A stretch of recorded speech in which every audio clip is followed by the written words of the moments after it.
की शुरुआत करेंगे हाइड्रोजन ट्रेन से, जो देश की पहली हाइड्रोजन ट्रेन है वो बनकर तैयार हो गई है। हरियाणा से सबसे ताकतवर ट्रेन की शुरुआत होगी। जींद सोनीपत ट्रैक पर यह ट्रेन जल्द दौड़ती नजर आएगी। दुनिया की ताकतवर ट्रेन है। पहल के लिए सीएम सैनी ने पीएम मोदी और रेल मंत्री का आभार जताया है। रेल मंत्री अश्वनी वैष्णव ने ट्वीट करके इसकी जानकारी दी है। बहुत जल्द ये हाइड्रोजन ट्रेन जो है वो शुरू होगी।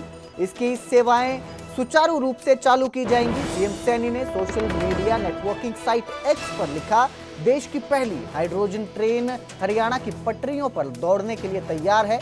जींद गोहाना सोनीपत ट्रैक पर जल्द ही पर्यावरण हितैषी और अत्याधुनिक तकनीक से सुसज्जित हाइड्रोजन ट्रेन अपनी रफ्तार पकड़ेगी। इस तकनीक को अपनाने वाले चुनिंदा देशों में भारत का नाम जुड़ना हम सभी के लिए गर्व का क्षण है। दुनिया की सबसे ताकतवर ट्रेन की शुरुआत के लिए हरियाणा की धाकड़ धरती को चुनने के लिए माननीय प्रधानमंत्री श्री नरेंद्र मोदी जी एवं रेल मंत्री श्री अश्वनी वैष्णव जी का समस्त प्रदेशवासियों की ओर से हार्दिक आभार है।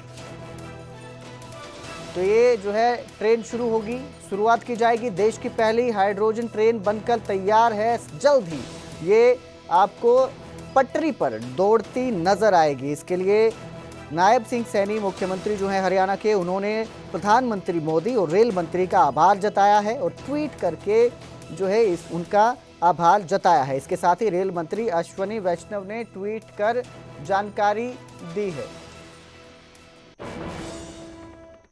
ऐतिहासिक गुरुद्वारा नाडा साहिब में रॉबर्ट वाड्रा पहुंचे हैं और इस दौरान उन्होंने कहा कि देश भर में धार्मिक दौरे पर हूं। 24 बार मैं ईडी के पास गया, अब सफाई देने की जरूरत नहीं, मैंने कुछ गलत नहीं किया है, ईडी सबूत दिखाएंगे। तो आज जो है रॉबर्ट वाड्रा वो गुरुद्वारा नाडा साहिब पहुंचे हैं। ऐतिहासिक गुरुद्वारा नाडा साहिब में नतमस्तक हुए और कहा कि वो देश भर के धार्मिक दौरे पर हैं। इस दौरान वो धार्मिक स्थानों पर जाएंगे, वहां पर माथा टेकेंगे। इसके साथ ही उन्होंने कहा कि वो 24 बार ईडी के पास गए हैं और अब उन्हें और ज्यादा सफाई देने की जरूरत नहीं है। उन्होंने कहा कि मैंने कुछ गलत नहीं किया है, ईडी सबूत दिखाए।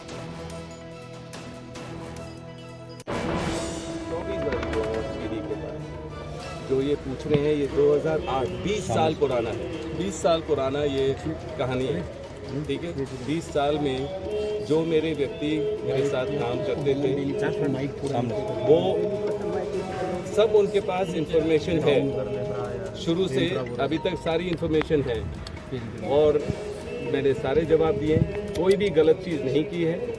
और अगर आपको कभी भी लगेगा वो सबूत दिखाए ना, मैं यहाँ हूँ, देश में हूँ और जब भी वो मेरे को सामन करते हैं मैं वहाँ पहुँचता हूँ।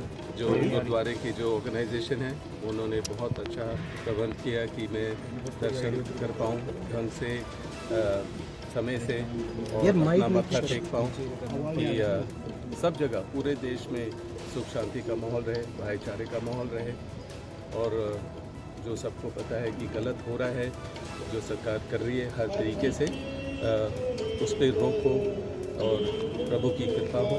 तो इसलिए मैं यहाँ आया हूँ। मेरा धार्मिक दौरा पूरे देश में होता है, तो मैं यहाँ आया हूँ और मत्था टेका है और प्रार्थना की है कि जो राहुल और प्रियंका मेहनत कर रहे हैं वो सही हो और लोग जागरूक हो, जो देश की जनता है वो जागरूक हो, वो समझे, राहुल की मेहनत को समझे। और उन्होंने सबूत दिए हैं, हर चीज़ है वहाँ। और मुझे लग रहा है कि अगर अब हम जागरूक नहीं होंगे तो ये सरकार गलत तरीके से जीतती रहेगी, चलती रहेगी और बांटेंगे लोगों को। कांग्रेस ने अपने जिला अध्यक्षों की एक लिस्ट जारी की है। इस लिस्ट पर भूपेंद्र सिंह हुड्डा ने कहा कि 11 साल बाद जिला अध्यक्ष मिलना खुशी की बात है, सभी मिलकर पार्टी को मजबूत करेंगे। नेता विपक्ष न चुने जाने पर भी उन्होंने कहा कि ये विधायकों का काम है। तो एक लिस्ट जारी की गई है, संगठन को मजबूत करने के लिए जिला अध्यक्षों की सूची जारी की गई है। इस पर पूर्व सीएम भूपेंद्र सिंह हुड्डा का यह बयान है और उन्होंने कहा कि 11 साल बाद जिला अध्यक्ष मिलना खुशी की बात है। इसके साथ ही उन्होंने ये कहा कि अगर नेता विपक्ष जो है वो चुनना विधायकों का काम है। साल के बाद जो है हरियाणा में जिला के अध्यक्ष बने हैं। पार्टी का ये कार्रवाई हाईकमान ने फैसला लिया है और क्योंकि 11 साल के बाद बना है तो सब मिलकर तो मेरी शुभकामनाएं भी हैं सबको और सब मिलकर पार्टी को मजबूत करेंगे। तो पहले जिले के प्रधान थे नहीं हमारे, जिले के हो गया, अब जिले की कमेटी बनेगी, उनके सचिव बनेंगे, वाइस कार्यकारी अध्यक्ष बनेंगे, वाइस प्रेसिडेंट बनेंगे, पूरा संगठन मजबूत रहेगा, नीचे तक बनेगा ब्लॉक के। तो वहीं गुरुग्राम में भारी बारिश के बाद जल भराव देखने को मिला। माता रोड सेक्टरों और बस स्टैंड इलाके में जल जमाव हो गया है। जल भराव से लोगों को भारी परेशानी का सामना करना पड़ रहा है। जानकारी दे रहे हैं न्यूज 18 के संवाददाता धर्मवीर शर्मा।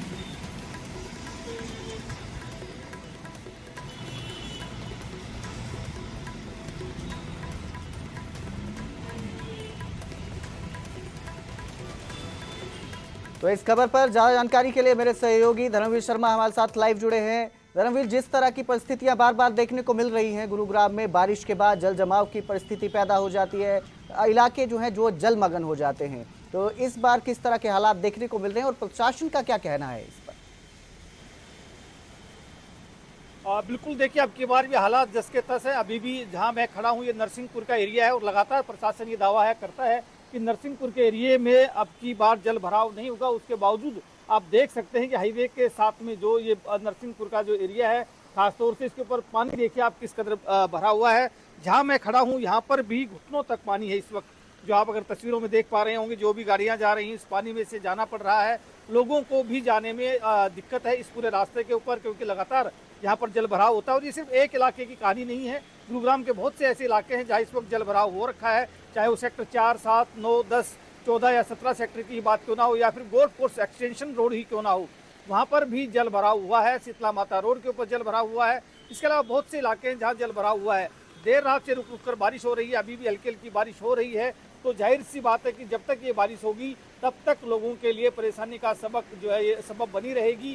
खास तौर से उन लोगों के लिए ज़्यादा परेशानी हो रही है जिनको रोजाना अपने कामकाज के लिए दिल्ली और गुरुग्राम के बीच ट्रैवल करना पड़ रहा है, क्योंकि दिल्ली में भी काफ़ी ज़्यादा बारिश आज हुई है। तो जाहिर सी बात है कि बिल्कुल, और आप देखिए ये जो तस्वीरें जो आप देख रही हैं, देखिए सामने से जो भी गाड़ियाँ आपको आती हुई दिखाई दे रही है, देखिए आधी गाड़ी इस वक्त उसके जो पूरे टायर हैं वो पूरे टायर एक तरह से पानी के अंदर समाये हुए हैं। जो बड़ी गाड़ियाँ हैं वो फिर भी यहाँ से निकलने में सक्षम है, लेकिन जो छोटी गाड़ियाँ जाती हैं उनको बहुत ज़्यादा दिक्कत यहाँ होती है। और ये पूरा जो एरिया है अब आप देखिए पूरे समय ये व्यस्त रहने वाला एरिया है, लेकिन अब क्योंकि जल भराव हुआ है उसकी वजह से लोगों की आवाजाही इस रास्ते के ऊपर कम है।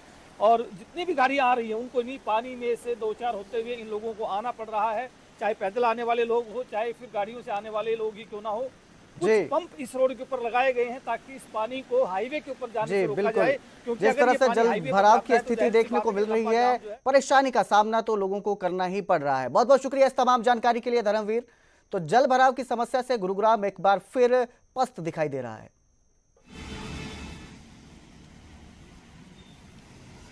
तो वहीं वोट चोरी के मुद्दे पर हरियाणा की राजनीति गर्मा चुकी है। पूर्व सीएम भूपेंद्र सिंह हुड्डा का बड़ा बयान सामने आया है। उन्होंने कहा कि बार बार मतदान के आंकड़े बदलना सीधे वोट चोरी के संकेत है।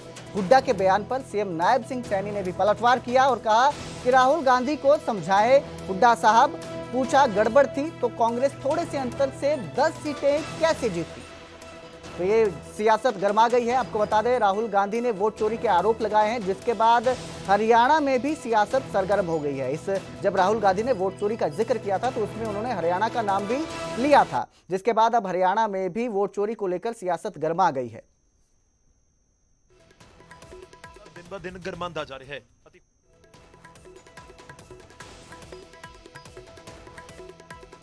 चुनाव आया था कि भाई ये जो वोटिंग जो है बैलेट पर होनी चाहिए, तो कितनी बार उनके आंकड़े बदले। रात को चुनाव हुआ उस दिन 9 बजे कुछ आंकड़े आए, 12 बजे कुछ आंकड़े आए, अगले दिन कुछ आंकड़े आए, 7 तारीख की रात को गिनती से पहले और आंकड़े आए। तो उसी दिन कहा था जिस दिन चुनाव आया था वोट चोरी हो गए।